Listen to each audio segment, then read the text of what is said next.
बिहार विधानसभा चुनाव 2025 का रण अब खूनी होता जा रहा है। मोकामा की धरती एक बार फिर गोलियों की तड़तड़ाहट और सियासी साजिशों से दहल उठी है। एक ऐसी हत्या जिसने न सिर्फ ताल इलाके में सनसनी फैला दी है, बल्कि पटना के सियासी गलियारों में भी भूचाल ला दिया है। इस हत्याकांड के केंद्र में है दो बाहुबली और एक रणनीतिकार, जेडीयू के अनंत सिंह, आरजेडी से जुड़े सूरजभान सिंह और जन स्वराज के प्रशांत किशोर।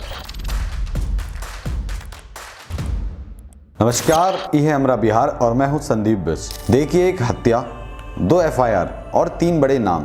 क्या अनंत सिंह ने चुनावी रंजिश में करवाई हत्या, या फिर वो खुद किसी बड़ी साजिश का शिकार हुए हैं? इस पूरे खेल पर प्रशांत किशोर का जंगल राज वाला बयान क्या संकेत दे रहा है, और दिन दहाड़े हुई इस हत्या की पूरी कहानी, एफआईआर में दर्ज एक एक नाम और इसके पीछे की असली राजनीति का पर्दाफाश हम करेंगे आज के इस वीडियो में। यह सिर्फ एक हत्या की कहानी नहीं, बल्कि मोकामा के भविष्य का फैसला करने वाली लड़ाई है। सबसे पहले आपको सीधे घटनास्थल पर ले चलते हैं। ये घटना गुरुवार दोपहर करीब 3:30 बजे पंडारक प्रखंड के बसानवचक गांव के पास की है। जनसुराज के प्रत्याशी पीयूष प्रियदर्शी के लिए प्रचार कर रहे दुलार चंद यादव पर हमला हुआ। प्रत्यक्षदर्शियों के अनुसार बदमाशों ने पहले उनके पैर में गोली मारी, जिससे वो गिर पड़े, और फिर एक 4 पहिया वाहन से उन्हें बेरहमी से कुचल दिया। इस जघन्य वारदात के बाद पूरे इलाके में भारी तनाव फैल गया। हत्या के बाद दुलार चंद यादव के समर्थक गुस्से से उबल पड़े।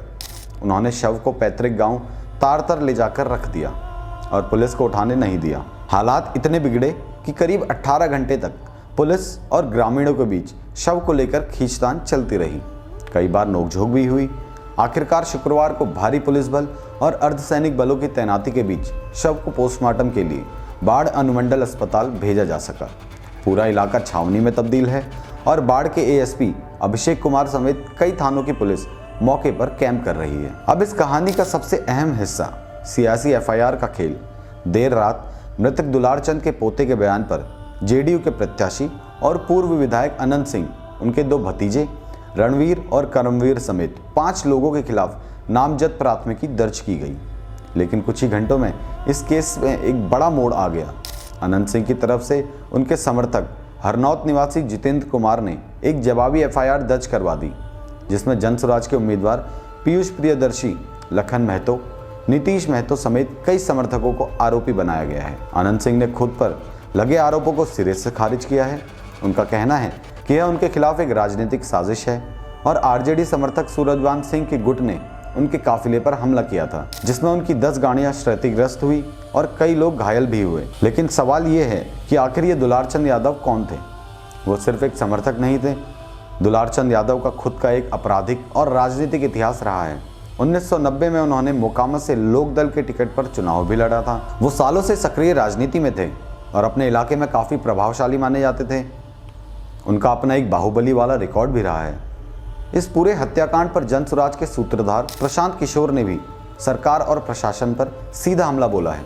उन्होंने साफ कहा, जिनकी हत्या हुई है वो आधिकारिक तौर पर जनसुराज में नहीं थे, मगर वहां के जनसुराज प्रत्याशी के समर्थन में भी लगे हुए थे। पीके ने इस घटना को लोकतंत्र में हिंसा का घिनौना रूप बताते हुए इसे सीधे सीधे पुलिस और प्रशासन की विफलता करार दिया। उन्होंने कहा कि यह घटना बिहार में उसी जंगल राज को दर्शाती है जिसके बारे में लोग सुनते हैं।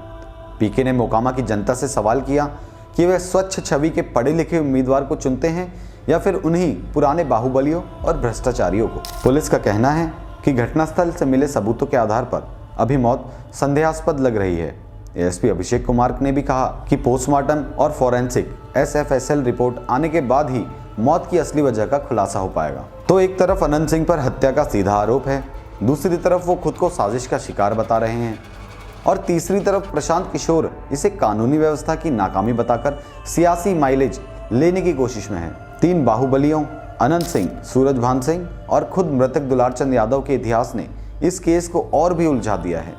क्या यह वर्चस्व की लड़ाई है या फिर एक सोची समझी राजनीतिक हत्या? पुलिस की जांच किस दिशा में जाएगी और इस हत्याकांड का बिहार चुनाव 2025 पर क्या असर पड़ेगा, यह देखना होगा। इस पूरे मामले पर आपकी क्या राय है? क्या आपको लगता है कि बिहार की राजनीति कभी बाहुबल से मुक्त हो पाएगी?